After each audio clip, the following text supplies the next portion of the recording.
Everyone knows someone who is breaking apart on the inside but still smiling in photos. Someone who functions well enough to pass unnoticed, who answers emails, pays bills, shows up on time, laughs at the right moments. Someone who looks stable, productive, normal. And yet, every night, they count the minutes until the day ends. Not because they're tired, but because consciousness itself has become unbearable. If you're honest, that person might be you. The truth no one wants to face is simple and brutal. For most people, life is not a journey of fulfillment. It is a long sequence of frustration, meaningless obligations, and carefully rationed suffering, packaged into routines so repetitive they slowly numb the mind. You wake up early to work. You spend hours commuting. You eat whatever fits the schedule. You endure humiliations disguised as professionalism. You come home exhausted, not fulfilled, not transformed, just empty. The only promised relief is distraction, a screen, a drink, a series you don't even want to watch. And somewhere deep inside, a quiet realization keeps returning. Something is fundamentally wrong. But here is the first blow to the face. This is not a mistake. This is not a personal failure. This is not because you haven't found your purpose. This is the system. This is the structure. This is how existence expresses itself under modern conditions. Arthur Schopenhauer said life is a chain of needs that never ends, and that suffering is the natural state of man. Emil Cioran called existence a repeated catastrophe. Jiddu Krishnamurti warned that being well-adjusted to a sick society is not health, but madness. And before you reach for ready-made phrases like, life has ups and downs, or it's all about perspective, stop. Breathe. This is not motivational content. This is not therapy. We are not here to plaster optimism over a collapsing structure. We are here to look directly at the possibility that life might genuinely be unbearable, and that its only guaranteed conclusion is death. This is not provocation for its own sake. This is an attempt at honesty. You can run from suffering. You can avoid thinking about death. You can pretend things will somehow make sense later. But sooner or later, reality collects its debt. In this journey, we will descend into the darkest and most lucid reflections ever made about the human condition. Not to glorify despair, but to strip away illusion. Because only when illusion dies does something real have a chance to begin. There is no turning back now. Let's begin. The moment you desire something is the moment suffering begins. Before desire, there is emptiness. After desire, there is frustration. You either don't get what you want, or you get it and immediately want more, or you realize that what you wanted never meant what you thought it would. Schopenhauer called this slavery to the will, and he chose that word deliberately. The will, for him, was not rational, moral, or intelligent. It was blind, compulsive, insatiable. It moves cells, animals, humans, entire civilizations.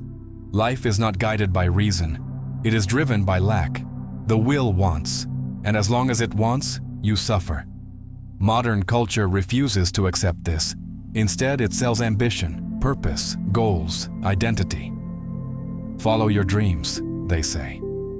What they don't tell you is that every fulfilled dream quickly turns into a new prison. You buy something. You want an upgrade. You love someone. You lose something in the process. You achieve stability. You feel trapped. The will never stops. It rents your soul and charges interest. Schopenhauer wrote, "Human life must be some kind of mistake, for the proof of it lies in existence itself." This was not bitterness, it was clarity. He observed what everyone experiences but few dare to admit. Life swings endlessly between pain and boredom. Boredom is not trivial. It is not laziness. It is the silent scream of an existence that no longer knows what it wants. When desire pauses, boredom reveals the naked absence of meaning underneath. Between pain and boredom, Schopenhauer wrote, life oscillates like a pendulum. Look at how we live. We work not because we love it, but because we fear poverty. We chase pleasures that dissolve in minutes. We fill our schedules so we don't have to sit alone with our thoughts. We call this survival life. Optimism does not solve this. It hides it. It infantilizes reality. Pessimism, in contrast, does not destroy life. It removes the cheap varnish that prevents you from seeing what is actually happening. Even science confirms the trap. The human brain is not designed for satisfaction. It is designed for pursuit. Dopamine rewards anticipation, not fulfillment. The more you get, the more you crave. Dissatisfaction is not a personal flaw. It is biological destiny. Optimism says, it will pass. Schopenhauer replies, it will return. Worse. And this is not an invitation to despair. It is an invitation to lucidity. Because only when you stop expecting life to make you happy, can you begin to see it clearly. Sanity begins where false hope ends. The greatest trauma of your life happened before you took your first breath, and no one asked your permission. Birth is celebrated as a miracle. Smiles. Photos. Congratulations. What no one mentions is the invisible burden handed to the newborn, the certainty of suffering, the certainty of death, and the impossible task of finding meaning in a world that offers none. Søren wrote, one does not begin life with the right to choose between being and non-being. He did not advocate destruction. He exposed the wound. For Søren, consciousness itself was a biological error. Humans are cursed with awareness. We know we will die. We know everything we build will collapse. And so we invent distractions, religions, ideologies, routines, entertainment, anything to survive the knowledge of our own fragility. For him, death was not the tragedy. Birth was. After birth comes hunger, fear, loss, disappointment, aging, illness, exhaustion, love that decays, bodies that fail, and finally, disappearance. This is not pessimistic exaggeration. This is the sequence. Pleasure is temporary. Pain is structural. Søren wrote, the fact that I exist proves the world has no meaning. A being capable of thinking, this is already an indictment of the universe. Even beauty, he argued, is complicit. Because everything beautiful fades. Everything intense becomes memory. Even love, which promises eternity, is crushed by time or death. A child born into war. An old man dying alone. A young person collapsing under the weight of existence. None of this required consent. Existence for Søren is an unpaid debt. Optimism, then, is cowardice. It is anesthesia. It refuses to look at the wound. Lucidity hurts, but it also liberates. When you expect nothing, nothing can deceive you anymore. Life continues, but now you know what it is. Society trained you. You think you're free. You're not. You're a well-adjusted product. You studied what was required. You accepted rules without questioning. You adapted. You learned to smile professionally. You learned what not to say. You learned how to survive. And when someone asks how you're doing, you answer, fine, normal, normal. That word is a cage. Krishnamurti said, it is no measure of health to be well adjusted to a profoundly sick society. The sickness is not only war or inequality.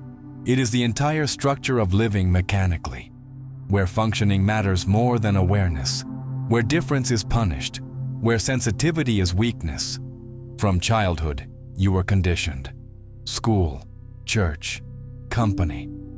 The system trains obedience, not intelligence, conformity, not clarity. The result is a society full of broken adults pretending stability, numbing themselves with substances, screens, shallow spirituality, and productivity. Krishnamurti did not offer methods. He destroyed them. He warned that following any authority, spiritual, political, psychological, is already a form of enslavement. Truth has no path, no system, no savior. Suffering persists because we live according to patterns that are not ours. We desire what we were taught to desire. We flee pain because we were taught it is failure. But avoidance is not freedom. It is decay. Observation without escape is revolutionary. To see fear, boredom, emptiness directly, without filtering, without narrative. That is where conditioning begins to dissolve. The real insanity is not breaking down. The real insanity is adapting perfectly to the unbearable. The truth that destroys all others is simple. You are going to die. This fact silently shapes every decision you make. Ernest Becker wrote, "Man is an animal who knows he will die and cannot tolerate this knowledge." Society is a massive conspiracy of denial. Work, family, ambition, entertainment, all function to push death out of awareness. Death is hidden, sanitized, rushed. We say people pass away. We isolate the dying. We pretend finitude is indecent. Becker argued that culture itself is an immortality project.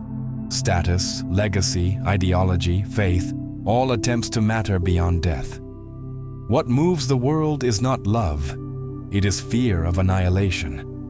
Even spirituality often serves as psychological insulation. Heaven, rebirth, karma, not always truth, but terror in costume. Modern billionaires chasing eternal life through technology are not enlightened, they are terrified. Maturity, Becker insisted, is not defeating death, it is accepting it. Only when the illusion of permanence collapses can honesty begin. The universe does not hate you. It also does not care. There is no plan, no justice, no intention, only particles, entropy, and silence. Ray Brassier states clearly, "Truth does not console. Nihilism is not a threat, it is a fact." Trying to extract meaning from every wound is another form of denial. Sometimes loss is just loss. Pain is just pain. The universe expands, it cools, it dies. And yet, here is the final turn, meaninglessness does not require surrender. When you stop expecting salvation, you are free. You live because you are alive. You act because you can. You care not because it matters eternally, but because it matters now. Courage is not hope. Courage is continuing without lies. You will die. That is all. Everything else is vanity. And knowing this may be the most honest place to stand. You made it this far. That already says something about you. Most people turn away when the mirror gets too honest. You didn't. You stayed. You listened. And just by being here, by watching, by letting these ideas sink in, you're already supporting this work more than you might think. If this content resonated, if it put words to something you felt but never articulated, consider going one step further. Becoming a channel member isn't just support, it's belonging. It means helping keep this space alive, independent, and uncompromising. Members get deeper content, early access, and a closer connection to the ideas that don't fit anywhere else. And if you want a simple, direct way to say, "This mattered to me," Super Thanks is there for that. It's a gesture, a quiet exchange. You give support, and this work keeps existing. That said, don't underestimate this.